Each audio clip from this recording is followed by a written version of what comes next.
unless we read the Book of Mormon and give heed to its teachings.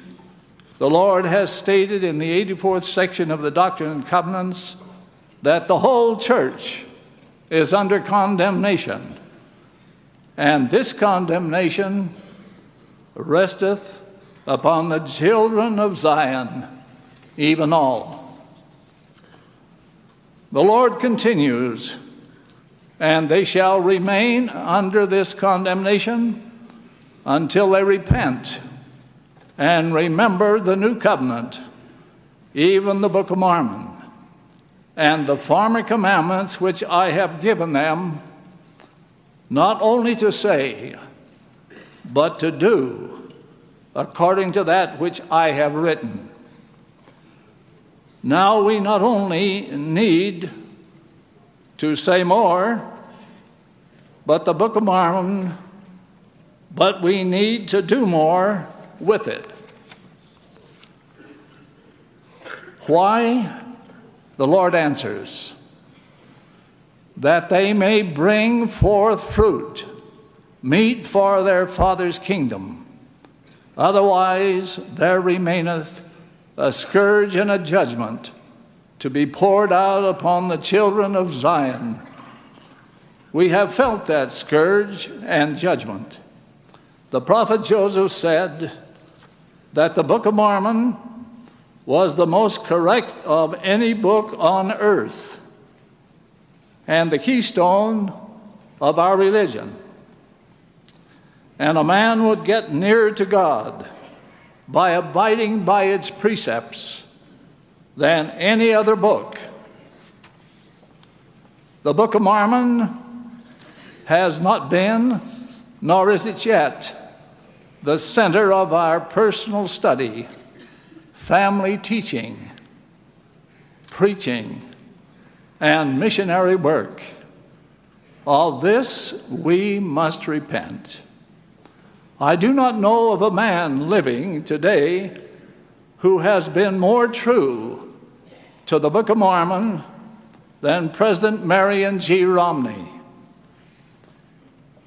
In a general conference address, he declared that the Book of Mormon was the most effective piece of missionary literature we have.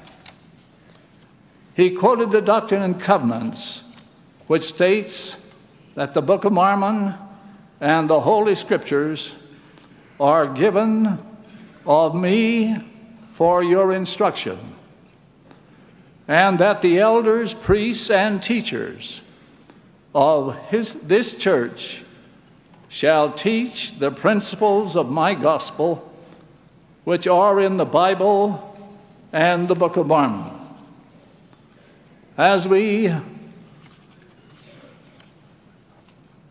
It is, of course, obvious, he said, that unless we read, study, and learn the principles which are in the Book of Mormon, we, the elders, priests, and teachers of this church, cannot comply with this direction to teach them. But there is another reason why we should read it, he continues.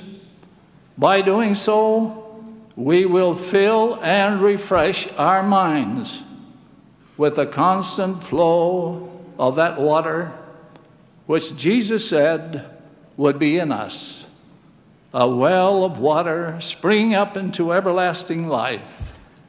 We must obtain a continuing supply of this water if we are to resist evil and retain the blessings of being born again.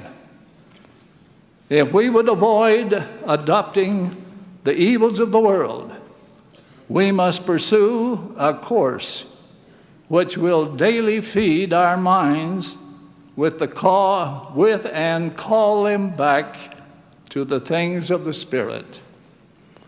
I know of no better way to do this than by reading the Book of Mormon.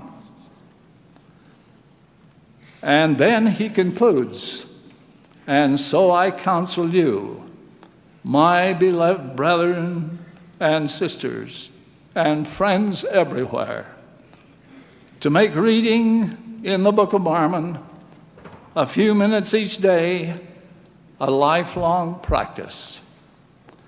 I feel certain that if in our homes parents will read from the Book of Mormon prayerfully and regularly, both by themselves and with their children, the spirit of that great book will come to permeate our homes and all who dwell therein.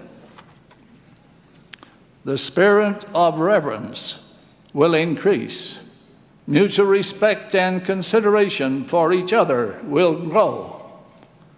The spirit of contention will depart. Parents will counsel their children in greater love and wisdom. Children will be more responsive and submissive to that counsel. Righteousness will increase. Faith, hope, and charity, the pure love of Christ, will abound in our homes and lives, bringing in their wake peace, joy, and happiness.